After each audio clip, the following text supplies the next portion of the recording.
a week away or so, I want to just talk about something that is very close to my heart, and obviously I experienced it when I was younger too, and still to this day I suffer with anxiety. I'll be totally honest with you. And again, that's mental health services. Now before the lockdowns and things like that, it was a sorry mess, and that's just putting it straight. It was a sorry mess. Mental health funding and services in this country, only 5%.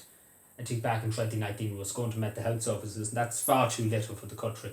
Now, you'd be saying, I'm going to briefly talk about Calvin for a sec here, just to give you context here. And I honestly have been sick of trying to get in touch with Mary Butler, the Minister for Mental Health. I was literally begging her once to do something. Now, particularly last summer, I was begging for more resources. Because there was a huge amount of suicides. We need people to be, we need extra support.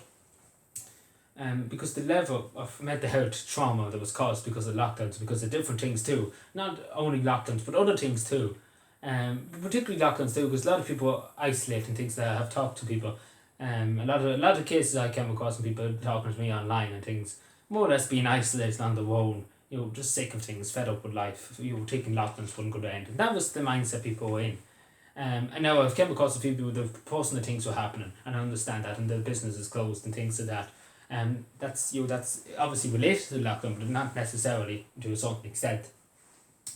But again, Mary Butler, I begged her at one stage to contact me. I've even asked Kerry Councils would they go and ask, Fianna Fáil Kerry Council, would they go and ask for me to speak to her. And again, never got back to me. She got back to me an email saying she would get back to me. Never did, never bothered. And that's just putting it straight. And again, I keep saying it, CAMHS and Cavan, it's not that the people in CAMHS are not doing their best. I'm sure they're doing their best. But it's the funding they give is underfunded, understaffed. It's the same with everything. There's too many higher ups in a place in Dublin doing fuck all over the mental health services. And that's the same with every part of the HSE. It's too many fuckers up in the higher ups getting fucking ridiculous sum of money, and there's nobody on the ground. And that's the thing we need. We need people on the ground. We don't need fuckers up in the top standing up there doing nothing in Dublin. The same as Mary Butler. She's not much addition. She's no addition to anybody. She's not helping anybody out. And again, I keep saying it. I really just keep saying it. We need to fund a HSE provided National Mental Health Service, and the CAMHS is the place. That's the mental health service for the HSE. Now, it is so sad in Cavan. I just want to I can't commend them enough, but they've done amazing to help. They helped me out at one stage too. And I know many people who went to them and talked to them and rang them over the phone, and they talk, and these people are not getting paid or anything, and these people in CAMHS are getting paid big money, because they are government funded and the government organisation, the state funded organisation. It's so sad it relies on private people people members of the public to donate privately, to them, and they do a great job, and they really do, and I just commend So Sad and Peterhouse for the work they do, because only for them, I'm telling you straight, the HSE, there'd be a huge amount of suicides, there would be a huge amount of mental health cases, and the country couldn't cope. There's mentally ill people in Cork, and I've heard it's been raised in the Dáil a few times, in a prison because they haven't got a capacity of bed in a mental health hospital for a particular individual that's severe. It's a danger basically to society and to himself, not by his own fault or anything like that, but it's something wrong. There's something very wrong with this individual, and he needs to be seen to. He really needs the care and attention that he needs to be brought back into wellness. I suppose that's the word you can describe. And again, he's in the hospital. He's in a prison the last 4 months because they haven't got a bed for him. And again, I can't say to you. I'm sure people agree straight away when I say this. It's a disgrace.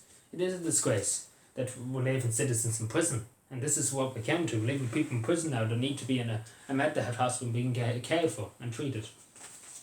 And again, there's been a huge amount of suicides in Cavan, as I said before, and across the whole country because of lockdowns and things like that, and other circumstances too. And we do need to do our best to help out people, even as only members of the public. If we see somebody having a hard time, try and talk to them. Talking is the best medicine. Try and talk to them, and try and do a bit for the community, as I always try and do. I always try and talk to people who are down. I do have people message me who are down, and that's great. I like hearing from I don't like hearing that people are upset or things like that, but I like hearing that they're actually talking, they're reaching out, and talking about things. Again, that's good because again, the thing I even know for myself, I wouldn't have said anything when I was younger. If I felt down and felt depressed and felt upset, I would have just sat there and said nothing. And that's the worst thing you could do. Sit down and say nothing and let it build up inside you. It's not healthy. It's not good. It's only going to blow up in your face, and that's what happens. It blows up in your face. And the talking is the best medicine. It's the best release valve. Along with other things too. There's many other things you can watch. Funny videos.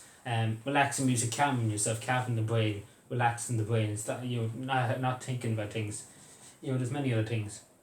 But we do need to increase, and I do appeal.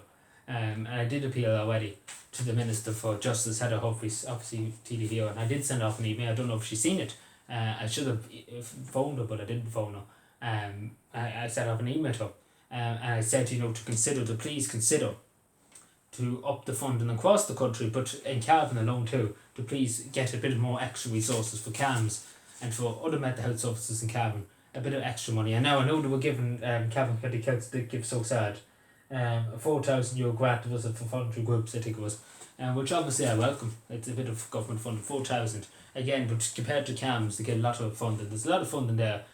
Last year, beginning of March 2020, the local authorities went and got 300,000 off the Department of Health. I don't know where that money went to.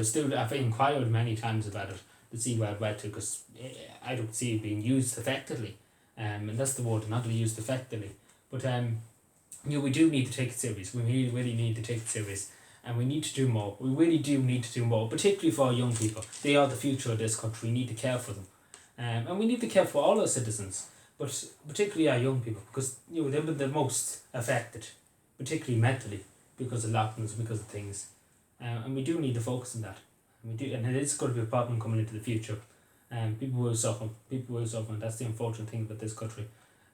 As we speak now, many people are suffering around the world, around this country. Many people suffering different things, and now the lockdown hasn't made it any good better, and that's just what it's right. Thank you.